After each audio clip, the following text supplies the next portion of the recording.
Hello everyone, welcome to Learning Twist. तो ये है क्लास 9 सीबीएसई का चैप्टर नंबर 4, साइंस का चैप्टर है ये, एटम्स एंड इट्स स्ट्रक्चर। ठीक है, इसका जो पार्ट 1 है वो चैनल पर जा चुका है, लिंक आपको मिल जाएगा उसका डिस्क्रिप्शन बॉक्स में। तो पार्ट 1 में जो है हमने एटम्स के बारे में पढ़ा है कि एटम्स क्या है, उसका स्ट्रक्चर मतलब किस किस ने पता लगाया, इलेक्ट्रॉन प्रोटॉन्स न्यूट्रॉन की खोज किसने की, सब एटॉमिक जो पार्टिकल्स होते हैं वो कौन कौन से होते हैं। ठीक है, तो और उसमें जो है कुछ साइंटिस्ट थे जैसे जे थॉमसन हो गए, तो उन्होंने जो है एटम्स के बारे में जो है मॉडल दिया था। ठीक है, जे थॉमसन ने परमाणु मॉडल दिया था। ऐसे ही ये जो है रदरफोर्ड थे। लेकिन क्या है, जब इन सब ने मॉडल्स दिए थे ना, तो जैसे क्या होता है, जैसे जैसे टाइम बीतता है, तो जैसे किसी साइंटिस्ट ने कुछ बनाया तो दूसरे को उसमें कमियां लगी तो उसने थोड़ा सा उसको चेंज किया। इस तरीके से चीज़ें चली थी। जैसे रदरफोर्ड थे, अब रदरफोर्ड ने दिया था तो रदरफोर्ड का जो एटॉमिक मॉडल था उसमें भी कुछ जो ड्रॉबैक थे, उसके कुछ सारे ड्रॉबैक थे। तो देखते हैं, मॉडल तो हमने देख लिया है लेकिन अब इसके ड्रॉबैक्स देखेंगे। Drawbacks of Rutherford's model of the atom. Atom का जो उन्होंने जो मॉडल दिया था उसमें क्या ड्रॉबैक्स थे या क्या क्या कमियां नहीं थी उसमें, चलिए देखते हैं, इसको शुरू करते हैं। Okay. The revolution of the electron in a circular orbit is not expected to be stable. Rutherford ने बताया था कि जो इलेक्ट्रॉन्स होते हैं ना, वो सर्कुलर ऑर्बिट में घूमते रहते हैं, मतलब ठीक है, न्यूक्लियस के चारों ओर घूमते रहते हैं। तो लेकिन अब ये बात भी उन्होंने ये भी कहा था कि स्टेबल होते हैं, तो क्या अगर जब वो घूमेंगे ऑर्बिट में तो क्या वो स्टेबल होंगे? स्टेबिलिटी की तो उनसे जो है इमेजिन ही नहीं करा जा सकता।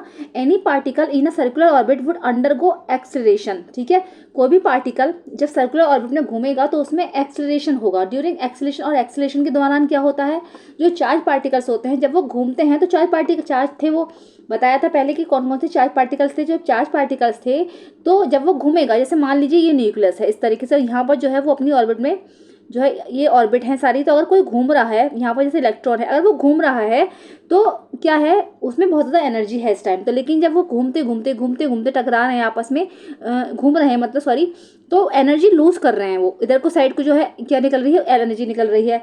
जब एनर्जी रिलीज कर रहे हैं, सॉरी, एनर्जी निकल रही है, एनर्जी जब मतलब निकल रही है तो इधर की साइड जो है एनर्जी कम हो जाएगी। जब वो कम हो जाएगी तो ये जो है अंदर जाकर गिर जाएंगे, एटम्स में, न्यूक्लियस में गिर जाएंगे, क्योंकि जब इनकी एनर्जी कम हो जाएगी, घूमते घूमते इनके एनर्जी का लॉस हो रहा है, तो एनर्जी जब कम हो जाएगी तो ये गिर जाएंगे। तो क्या है, revolving electron would lose energy and finally fall into the nucleus. तो ये जाकर न्यूक्लियस में गिर जाएंगे। और अगर ये सब ऐसे ही चलता रहा, कि अगर उनकी मानी जाए रदरफोर्ड के मॉडल की, तो अगर ये सब ऐसे ही रहा तो the atom should be mildly unstable and hence matter would not exist in the form that we know. तो जो एटम होंगे वो अनस्टेबल होंगे, क्योंकि स्टेबिलिटी तो उसके अंदर नहीं होगी ना, क्योंकि वो घूम रहा है, ऑर्बिट में घूम रहा है लगातार। जब घूम रहा है तो एनर्जी निकल रही है उससे, और उधर उसकी एनर्जी कम हो रही है, तो तभी तो वो जाके न्यूक्लियस में गिर जाएगा। तो ऐसे तो किसी एटम का भी एग्जिस्ट नहीं मान जाएगा, कोई भी नहीं है इस संसार में, कोई भी चीज़ नहीं रहेगी ऐसे, क्योंकि वो तो फिर नष्ट हो जाएगी ना, न्यूक्लियस में गिर जाएंगे। तो we know that atomic sorry, इसको पहले रब कर लेते हैं, मैं देख लेती हूँ क्या लिख रहा। हाँ, ओके, चलिए तो ड्रॉबैक तो हमने देख ली है कि ड्रॉबैक क्या कहते हैं रदरफोर्ड की, क्योंकि उनका कहना था, वो कहते थे ना कि इलेक्ट्रॉन जो है घूमते रहते हैं ना, अपने पाथ में, अपने ऑर्बिट में घूमते रहते हैं। तो अगर घूमेंगे तो उनके अंदर स्टेबिलिटी तो नहीं होगी बिल्कुल, ठीक है। तो लेकिन हम जानते हैं कि एटम जो होता है वो स्टेबल होता है।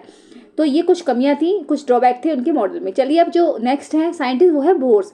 तो बोर्स ने भी कुछ एटम्स के मॉडल दिए। उन्होंने बताया कि सबने आगे कुछ ना कुछ व्यूज रखे ना, तो अब उन्होंने बताया उनको थोड़ी सी कमियां और, लेकिन फिर उन्होंने कुछ अपना नया करा।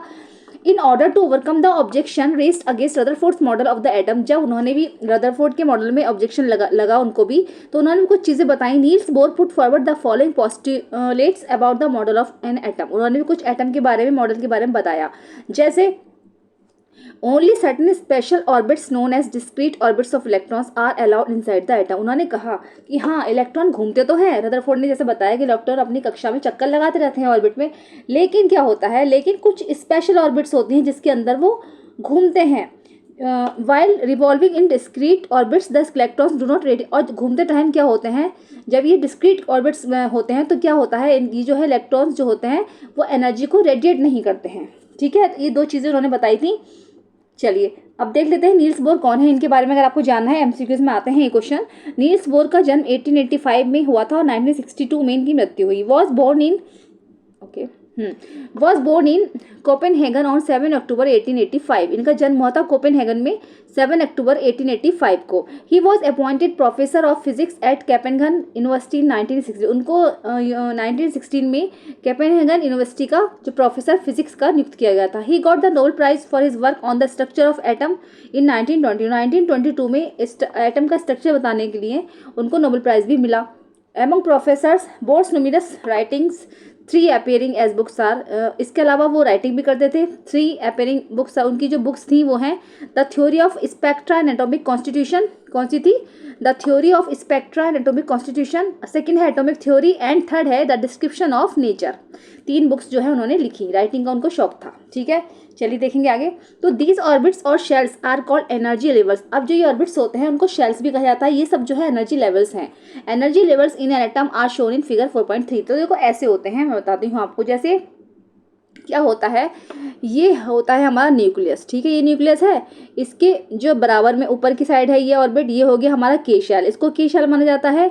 ये वाला एल है, ये एम है और ये है हमारा एन। ठीक है, इसके ऊपर अगर होता है और इलेक्ट्रॉन्स चक्कर लगाते हैं तो ओ इस तरीके से बढ़ते चले जाएंगे। लेकिन क्या होता है कि जो शेल है उसमें जो है एन की संख्या 1 है, इधर 2 3 4 इस तरीके से रहेगी। ठीक है, a few energy levels in N energy levels हैं ये एटम में, इस तरीके से होते हैं। तो दीज ऑर्बिट्स और shells are represented by the letters K L M N और द नंबर्स क्या होंगे 1 2 3 एंड 4। चलिए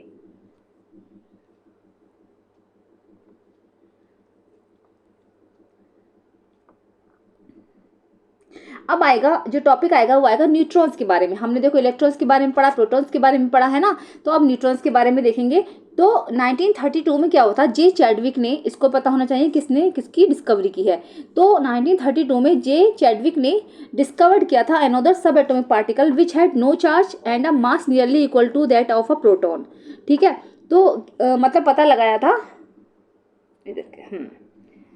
तो मतलब जैसे इलेक्ट्रॉन पर भी मास होता है ना, वो सॉरी चार्ज होता है, नेगेटिव चार्ज होता है, और प्रोटॉन पर पॉजिटिव चार्ज होता है। तो ऐसे ही जो चैडविक ने एक सब एटॉमिक पार्टिकल एक और ढूंढा था न्यूट्रॉन्स 1932 में।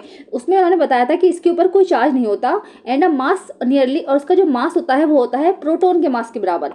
It was eventually named as, इसलिए इसको जो न्यूट्रॉन का नाम दिया गया। Neutrons are present in the nucleus of all atoms. Neutron जो होता है वो सारे एटम्स के न्यूक्लियस में प्रेजेंट होता है एक्सेप्ट हाइड्रोजन, एक हाइड्रोजन को छोड़ हाँ मतलब हाइड्रोजन में भी। In general a neutron is represented as N. ठीक है, तो क्या होता है न्यूट्रॉन रिप्रेजेंट किया जाता है इसको एन से। The mass of an atom is therefore given by the sum of the masses of the protons and neutrons present in the nucleus. अगर किसी एटम का मास निकालना है तो सम निकालना होगा प्रोटॉन्स का और न्यूट्रॉन्स का। ठीक है, masses of the protons and neutrons, protons का जो मास है और न्यूट्रॉन्स का जो मास है उससे किसी एटम का मास निकल जाएगा। ठीक है, इस तरीके से निकालते हैं। चलिए आगे देखेंगे।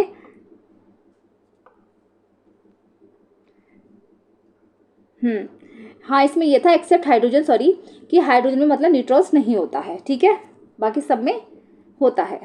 चलिए how are electrons distributed in different orbit shell. अब यह है कि इलेक्ट्रॉन्स किस तरीके से डिस्ट्रीब्यूटेड होते हैं शेल्स में। तो the distribution of electrons into different orbits of an atom was suggested by the bore and बरी। ठीक है, बोर एंड बरी ने बताया था ये। The following rules are followed for writing the number of electrons in different energy levels और shells. जैसे कि फर्स्ट है the maximum number of electrons present in a shell is given by the formula 2n²। 2n² से हम maximum numbers निकालते हैं where n is the orbit, जहां पर n ऑर्बिट है, and number of energy level index 1 2 3। तो hence the maximum number of electrons in different shells are as follows. तो देखो जैसे अगर के शेल का निकालना है तो के शेल में हो जाएगा 1 2 3 से नंबर निकालते हैं ना, तो 2n² फॉर्मूला होता है। मान लीजिए इस तरीके से है, यहाँ पे बता देती हूँ। ओके, ये है पेन नहीं मेरा चल रहा है, काम करता है कभी कभी। ये हुआ। ठीक है, और यहाँ पर छोटा सा न्यूक्लियस ले लेंगे। 1 नहीं चल रहा है पेन, सॉरी, 2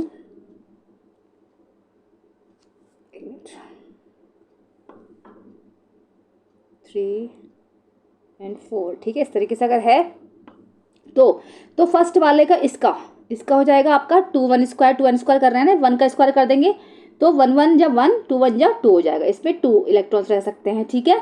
ऐसे ही जो सेकेंड ऑर्बिट एल शेल का हो जाएगा 2 2 जा 4, मतलब ये जो है 2n स्क्वायर सेकेंड में 2 2 रह सकते हैं एल में, एम में 3 का स्क्वायर कर देंगे तो 18 हो गया, और अगर n का निकालें तो 2 × 4 का स्क्वायर यानी कि 32। तो के एल एम एन इसके हिसाब से शेल्स फिल होते हैं, ठीक है। तो क्या होता है, फर्स्ट में 2 रह सकते हैं इलेक्ट्रॉन्स ऑर्बिट में, मतलब 2 से ज़्यादा नहीं हो सकते, मैं बता दे रही हूँ आपको। अगर आगे आपको समझ में आ जाएगा, जब हम इलेक्ट्रॉनिक कन्फिग्रेशन निकालेंगे तो उससे आपको अच्छे से क्लियर हो जाएगा। तो क्या है, फर्स्ट ऑर्बिट में 2 से ज़्यादा वो इलेक्ट्रॉन नहीं रह सकते, सेकंड में 8 से ज़्यादा नहीं रह सकते, थर्ड में 18 से ज़्यादा नहीं हो सकते हैं, और जो लास्ट है उसमें 4 से ज़्यादा 32 से ज़्यादा नहीं हो सकते हैं। लेकिन क्या है, जो लास्ट ऑर्बिट है उसमें 8 से ज़्यादा नहीं हो सकते हैं, बस ये याद रखना है कि लास्ट ऑर्बिट में 8 से ज़्यादा नहीं रह सकते हैं, ठीक है। तो the maximum number of electrons that can be recommended is the outermost orbits is 8, ठीक है। जो सबसे लास्ट वाली है, आप किसी में भी देखना जब इलेक्ट्रॉनिक कन्फिग्रेशन करेंगे तो लास्ट वाली ऑर्बिट में हमेशा 8 ही रहेंगी, चाहे कितना ही बड़ा उसका कन्फिग्रेशन क्यों ना हो, ठीक है। थर्ड है, electrons are not accommodated in a given shell unless the inner shells are filled, ठीक है। जब तक अंदर के शेल्स भर ना जाएं, चाहे कितने भी शेल्स भरें, electrons are not accommodated in a given shell, जितने शेल्स दिए गए हैं और जितने नंबर है उसके हिसाब से इलेक्ट्रॉन्स फिल होंगे, ठीक है। बस आपको 3-4 चीज़ें हैं जो याद रखनी है, जब इलेक्ट्रॉनिक कन्फिग्रेशन करेंगे तो हमें ये सब समझ में आ जाएगा। 2n स्क्वायर वाली बात याद रखनी है, के एल एम एन किस तरीके से आप निकालते हो, और यह है कि के शेल में कितने हो सकते हैं, एल में कितने हो सकते हैं और सॉरी और एम में कितने हो सकते हैं, इस तरीके से सब हो जाएगा, ठीक है। और एन में कितने हो सकते हैं, चलिए तो इसको रब कर लेते हैं।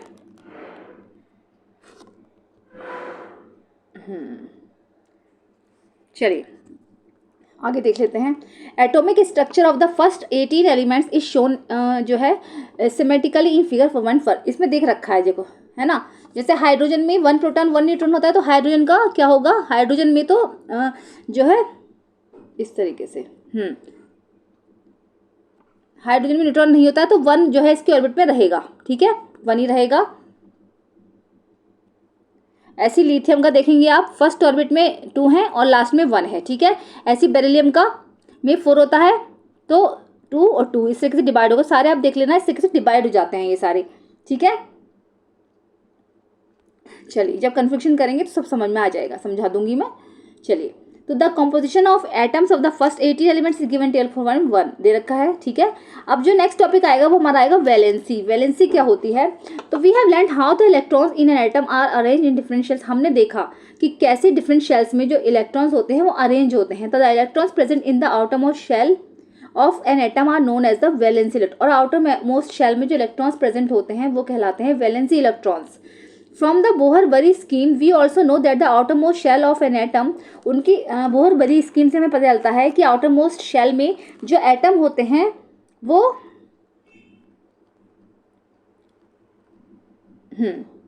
Can helium atom has 2 electrons in its outermost shell. तो उसमें हीलियम एटम में ऐसा है जिसमें कि 2 इलेक्ट्रॉन्स आउटरमोस्ट शेल में होते हैं, and all other elements have atoms with 8 electrons in the, बाकी सब में जो आउटरमोस्ट शेल में इलेक्ट्रॉन्स होते हैं वो होते हैं 8 इलेक्ट्रॉन्स, ठीक है। The combining capacity of the atoms of elements that is their tendency to react and form molecules with atoms of the same or different elements was thus explained as an attempt to attain a fully filled outermost shell. तो देख क्या हो, बाकी सब अंदर के जो electrons होते हैं वो आपस में जो है आउटरमोस्ट शेल में तो 8 ही होते हैं, और अंदर के जो इलेक्ट्रॉन्स होते हैं वो आपस में इसलिए होते हैं कि जैसे वो क्या करते हैं, इलेक्ट्रॉन्स जैसे शेयर कर सकते हैं आपस में, या एक दूसरे को इलेक्ट्रॉन्स दे सकते हैं, उससे ले सकते हैं इलेक्ट्रॉन्स। तो ये सब प्रोसेस चलता है ना, ले सकते हैं, लूज करते हैं, गेन करते हैं, शेयर कर सकते हैं, तो ये सब प्रोसेस चलता रहता है। इसीलिए वो अंदर जो इलेक्ट्रॉन्स होते हैं वो केमिकल एक्टिविटी करते हैं, ठीक है। और बाकी के जो 8 इलेक्ट्रॉन्स हैं वो शांत पड़े रहते हैं, उनको कुछ नहीं करना होता। वो कहते हैं भाई हम तो आटोमोस्ट शेल में फुलफिल्ड हो गए हैं, अब हमें किसी काम की कोई जरूरत नहीं है। अंदर के जो इलेक्ट्रॉन्स हैं, अंदर के जो ऑर्बिट में इलेक्ट्रॉन्स हैं, वो सब जो है केमिकल एक्टिविटी करते रहते हैं। तो जैसे मैं आपको दिखाऊँ अगर, तो देखो ये ओके 1 2 3 वाले जो ये है, ये शेल है 1 2 3 है, अगर सॉरी यहाँ से, तो उसकी जो वैलेंसी होगी वो 1 2 3 ही रहेगी, ठीक है। इससे कोई मतलब नहीं है, 1 2 3 ही रहेगी, ठीक है। तो और 5 6 7 को अगर लगाएं हम, ये 5 6 7, तो देखो इसमें क्या है, इसमें 1 है तो 1 ही रहेगा, 1 वैलेंसी हो गई। 2 इलेक्ट्रॉन्स इनके आउटरमोस्ट शेल में तो 2 रहेंगे, 3 है तो 3 रहेंगे, इतना याद रखना आपको। लेकिन अगर 5 6 7 है तो उससे 8 इलेक्ट्रॉन जो है कंप्लीट करना है अपने आउटरमोस्ट शेल में।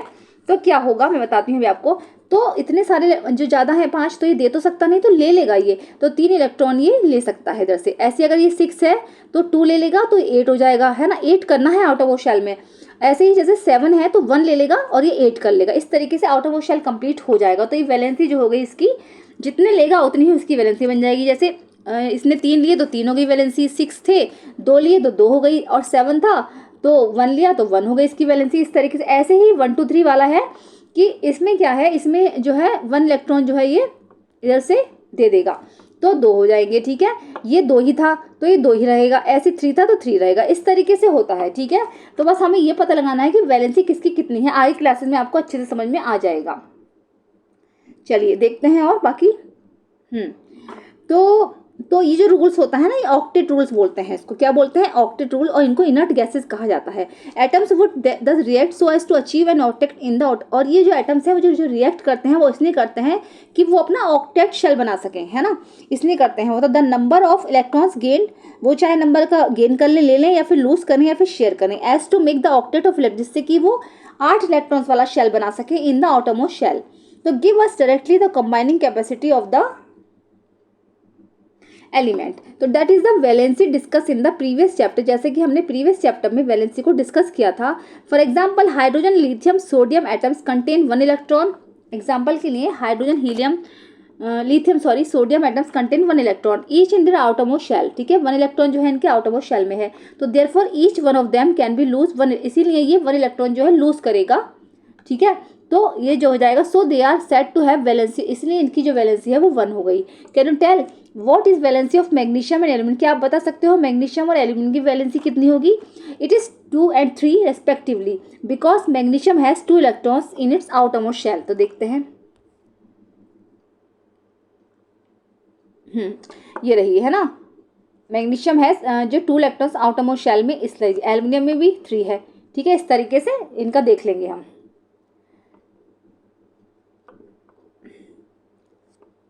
If the number of electrons in the outermost shell of an atom is close to its full capacity, अगर इलेक्ट्रॉन्स outermost shell में बिल्कुल कंप्लीट हो जाते हैं तो then valency determined in a different way. For example, the fluorine atom has 7 electrons in the outermost shell. उनके fluorine में 7 electrons हैं आउटरमोस्ट शेल में, तो ऑक्टेट रूल बनाने के लिए उसको 1 इलेक्ट्रॉन की जरूरत है, तो valency could be 7, but it is easier. लेकिन क्या है, नहीं हो पाएगा, क्योंकि वो क्या है, अपने 7 नंबर तो दे नहीं सकता इलेक्ट्रॉन्स, अब बहुत ज़्यादा संख्या हो गई तो 1 ले लेगा वो, इस तरीके से 7 के वो 8 कर लेगा। Fluorine to gain 1 electron instead of losing 7 electron, 7 electron lose करने के बजाय वो 1 इलेक्ट्रॉन दर से ले लेगा, अपना 8 पूरे कर लेगा वो आउटरमोस्ट शेल में। तो hence it's valency is determined by subtracting 7 electrons from the octet and this gives you a valency of 1 for fluorine. तो इसलिए फ्लोरीन की जो वैलेंसी हो गई वो 1 हो गई। Valency can be calculated in a similar manner for oxygen, ऐसे ही ऑक्सीजन की निकाल सकते हैं हम। What is the valency of oxygen that you get from this calculation, इस कैलकुलेशन से आप ऑक्सीजन की वैलेंसी कैसे बता सकते हो, इसको भी बताएंगे। तो therefore an atom of each element has a definite combining capacity, इसीलिए हर एलिमेंट की, एटम के जितने भी एटम ऑफ हर एलिमेंट का जो एटम है उसकी एक कंबाइनिंग कैपेसिटी है, कॉल्ड इट्स वैलेंसी, जिसको वैलेंसी कहा जाता है। जैसे कि चाहे वो इलेक्ट्रॉन्स को गेन करे, चाहे वो लूज करे, चाहे वो उसको शेयर करे। Valency of the first 18 elements is given in the last column of table 4.1, ठीक है। 4.1 में जो है फर्स्ट 18 एलिमेंट्स हैं उनकी जो वैलेंसी दे रखी है, ठीक है। तो चलिए अभी क्वेश्चन रहता है what is the valency of oxygen. तो अगर ऑक्सीजन का हम इलेक्ट्रॉनिक कॉन्फ़िगरेशन निकालें तो 2 8 और 6 हुआ, है ना। तो ये जो है लास्ट उसका शेल है ये वाला, तो लास्ट में कितना है 6, है ना। तो लास्ट में लेकिन रूल क्या है, उसको 8 कवर करना है, ऑक्टेट रूल बनाना है। तो वो क्या करेगा, 6 इलेक्ट्रॉन देगा तो नहीं, लेकिन उससे 2 इलेक्ट्रॉन ले लेगा वो, ठीक है। तो लेकर वो यहाँ पर 8 बना लेगा ऑक्सीजन। तो क्या हुआ, ये जो हो गया ऑक्सीजन की जो वैलेंसी है वो 2 हो गई, ठीक है। कितनी हो गई ऑक्सीजन की वैलेंसी 2, क्योंकि 2 इलेक्ट्रॉन जो है उसने लिए हैं। इस तरीके से सब कुछ कर सकते हैं, सारा कर सकते हैं इसमें, जो आप इलेक्ट्रॉन कॉन्फ़िगरेशन आपको निकालना आना चाहिए, ठीक है। चलिए नेक्स्ट टॉपिक आएगा इसमें atomic number and mass number, ये हम डिस्कस करेंगे नेक्स्ट वीडियो में, ठीक है। वीडियो वरना पर काफ़ी लंबी हो जाती है। और ये वाली वीडियो कैसी लगी ज़रूर बताइए, पसंद आई है तो उसको लाइक करिए, चैनल में फर्स्ट टाइम विजिट करें तो प्लीज़ सब्सक्राइब करिए, साथ में बेल आइकन में प्रेस करिए। मिलते हैं नेक्स्ट वीडियो में। Thank you so much.